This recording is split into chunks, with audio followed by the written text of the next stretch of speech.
Malcolm Glazer, a self-made billionaire from Rochester, New York, was an unlikely suitor for one of the world's most iconic football clubs. His business empire, built on trailer parks and shopping malls, seemed a world away from the hallowed turf of Old Trafford. Yet in 2003, Glazer set his sights on Manchester United, acquiring his first tranche of shares in the club.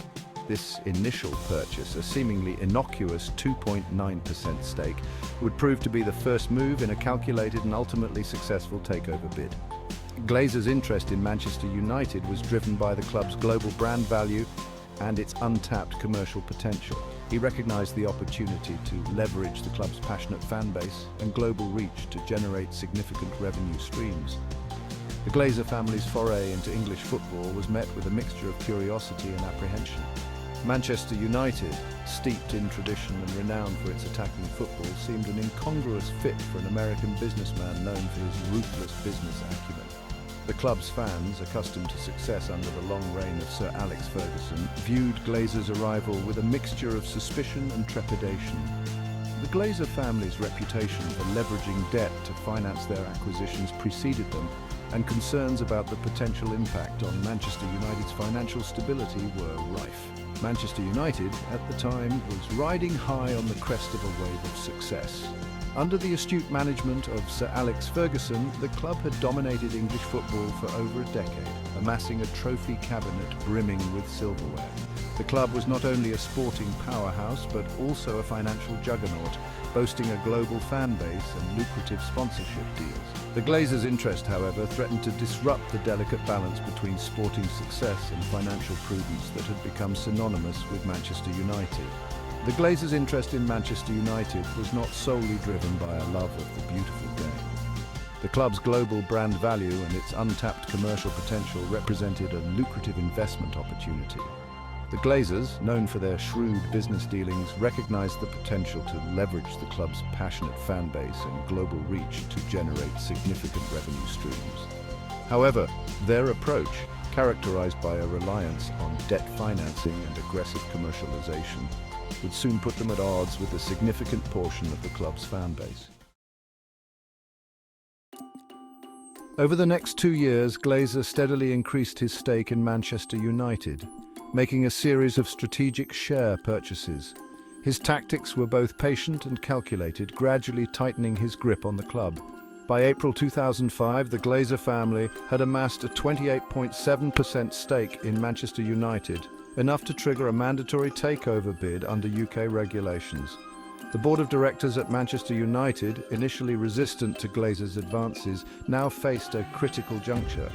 Despite vocal opposition from a large section of Manchester United's fan base, the Glazer family's takeover bid gained momentum.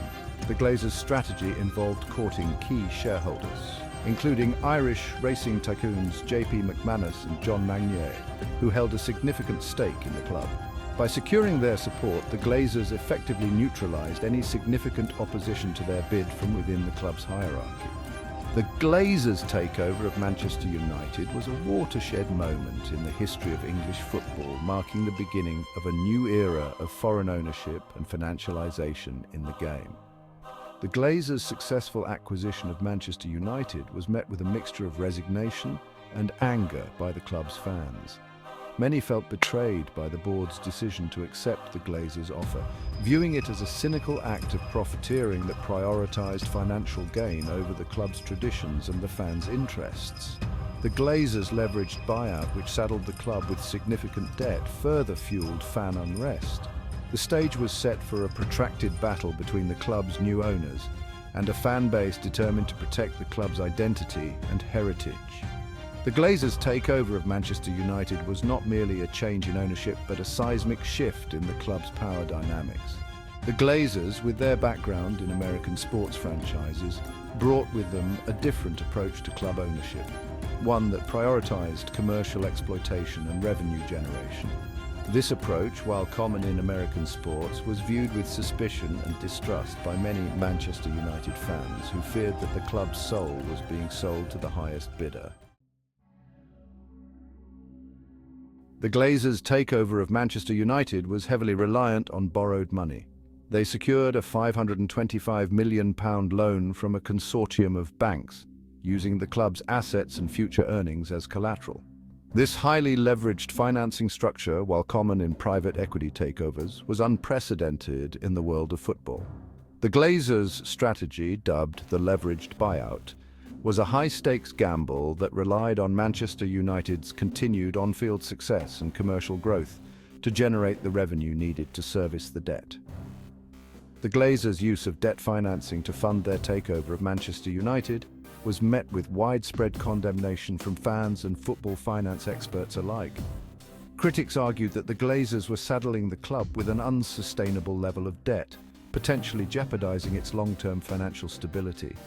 The interest payments on the loans, which amounted to millions of pounds each year, were seen as a drain on the club's resources, money that could have been invested in strengthening the playing squad or improving infrastructure.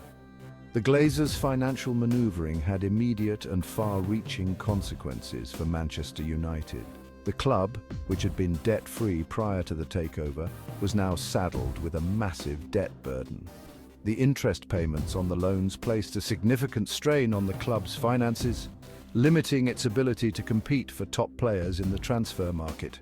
The Glazers' strategy of using the club's assets and future earnings as collateral for their loans was seen by many as a reckless gamble that put the club's future at risk.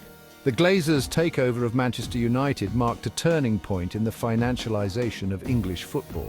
Their use of complex financial instruments and debt financing paved the way for a new breed of owners, more interested in extracting value from clubs than investing in their long-term success.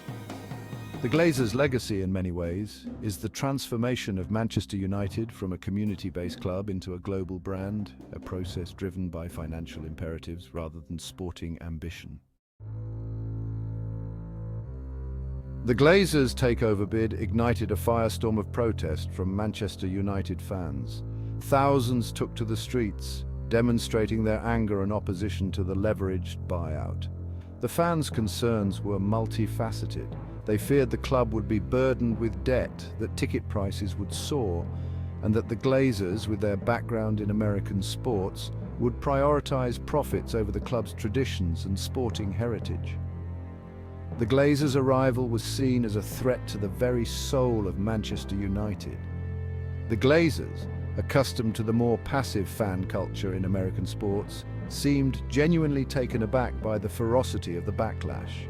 They had underestimated the depth of feeling and the sense of ownership that Manchester United fans felt towards their club. The protests, however, did little to deter the Glazers, who remained steadfast in their pursuit of the club. The battle lines were drawn on one side, the Glazers, driven by their belief in the commercial potential of Manchester United. On the other, the fans, determined to protect their club from what they perceived as a hostile takeover. The protests against the Glazers were not merely about football. They were about identity, community, and the right to have a say in the running of an institution that held such a special place in the hearts of millions. The Glazers' takeover was seen as an attack on the very fabric of Manchester United, a club built on working-class roots and a deep connection with its local community. The fans' anger was palpable, their message clear. The Glazers were not welcome at Old Trafford.